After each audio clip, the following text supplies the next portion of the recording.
Welcome back, everyone. In this video, we're going to take a look at the brand new camera from Leica. This is the Leica SL3-S. So the SL3-S is a variant in the SL3 lineup, which features a lower resolution sensor. So this camera is optimized for low light situations for photography, as well as video application. Now, I do want to add, as someone who owns and uses the SL2S, this camera for me is actually quite exceptional. If you don't need the high resolution, and if you're fine with stills at 24 megapixels, you're not going to do a lot of cropping. The combination of this sensor combined with the Maestro IV processor is one of the most beautiful image quality combinations ever. It shoots like practically in the dark. It maintains a high level of contrast, a lot of dynamic range. It is truly exceptional. In my opinion, the SL2S has one of the best sensor and image processing combinations of any system on the market. As long as you don't need that resolution, it really is beautiful. So when I heard about the SL3 and Leica mentioned to me that they have a brand new 24 megapixel sensor, I got a little concerned because I wanted to make sure that performance was up on the same level. I'm happy to report that it actually is. This camera brings that over beautifully. So I'm getting a little bit ahead of myself. Before we get into the specifications and some of the image samples, let's talk about what's new in the SL3S. So as we would expect, the body on the SL3S is the same that we have on the SL3, and the big differentiators on these two cameras from the SL2 series is we now have another knob on the top, which by default is set up to control ISO, and also we have the flip screen on the back, so no longer is it fixed. This is really nice if you want to shoot at low or high angles. Storage options also got an upgrade. We now use CF Express Type B plus SD card slots. The CF Express Type B is super handy, and you're going to need it because the video files are much bigger when we get into that in a second. The custom function layout is pretty much the same as the SL2, the SL2S. I actually like this quite a bit, and any one of these are customizable, and the easiest way to do that is just press and hold any one of the custom function buttons. There are two on the top of the camera. There are also two that are right on the grip under your fingers, and there are two on the back. So the FN button is obviously a custom function button, as well as one up by the viewfinder.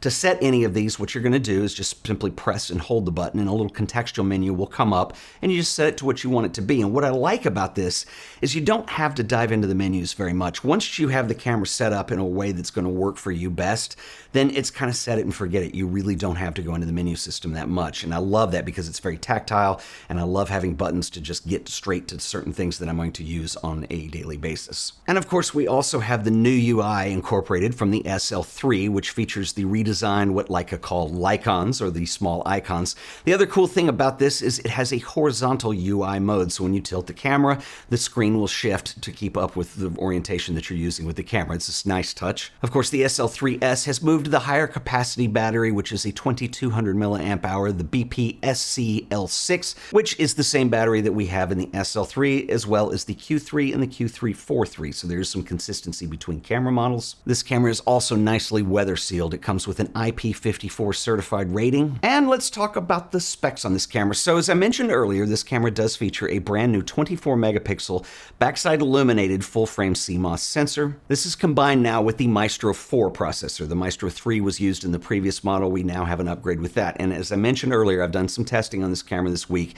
It's the same image quality that you got on the SL2S, which I am so excited about because it really is one of the best. But there's also a big upgrade with the sensor because it now features phase detection autofocus in combination with the contrast detection autofocus. So we got a big upgrade in terms of autofocus. This is going to be one of the big differentiators between the SL2S and the SL3S. And because we have a new processor, we also got a speed bump. So you have continuous shooting now up to 30 frames a second. The camera also features a multi-shot drive mode. You can shoot handheld up to 48 megapixels and 96 megapixels. And one thing that we did not have on the SL3 is the Content Authenticity Initiative technology. So this is the same that what we saw in the M11P. What this does is it actually writes data into the file that cannot be modified, so it guarantees some kind of authenticity if that's something that's important to you. We didn't have that on the SL3, but the SL3S does have it. The ISO capabilities have changed as well. We can now go up to 200,000 ISO, where the SL2S capped out at 100,000.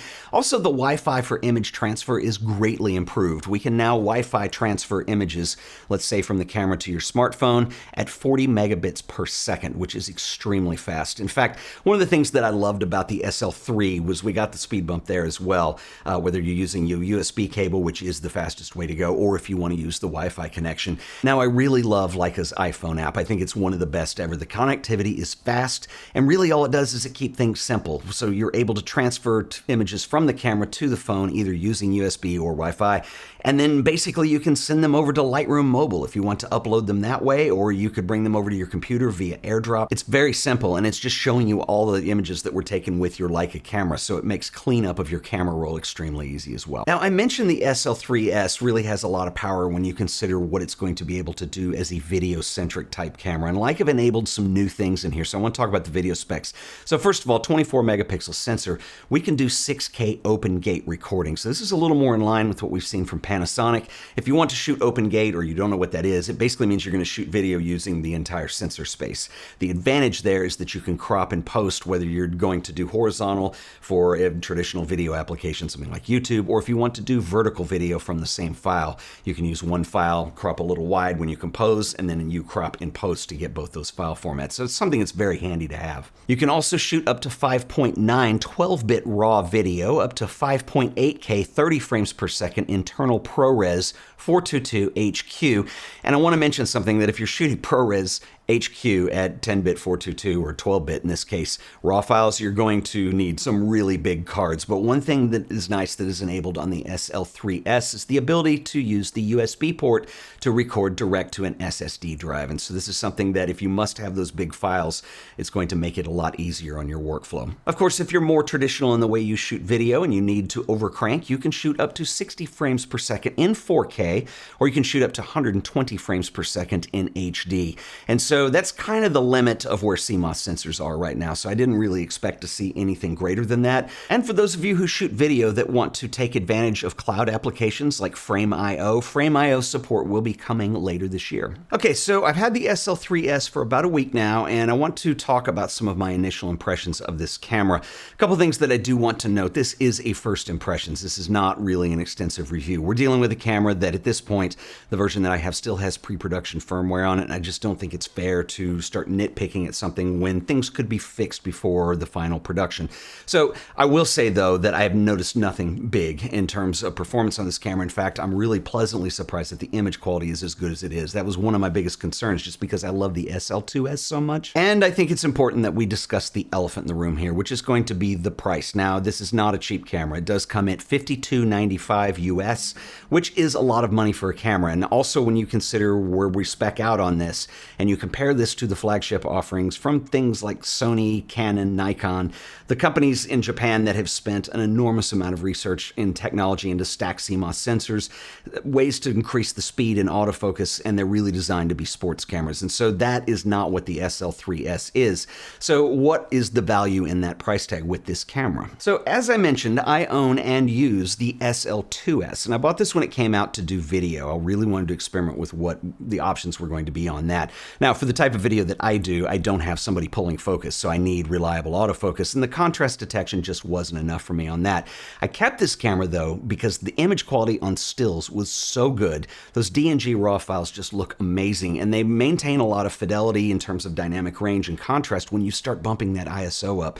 And a lot of that has to do with Leica's processor, but it's a really excellent combination, and I use this all the time. And I think the key selling point with the camera like this is to pair it up with the prime lenses, the aposummicron lenses that Leica make. These are some of the best prime lenses that I've ever used on any system. They're in the echelon of like Zeiss Otis lenses. They really are exceptional. Now, that's really the big selling point on this, is going to be image quality. And I actually appreciate the fact that Leica have always been about image quality first. It's not about speed. It's not about the other things. And I think that if you are looking for something that's going to be a more sports-centric camera, you're probably not looking at Leica anyway. But that being said, with the SL3-S, we do get a greater performance, and this camera has matured quite a bit.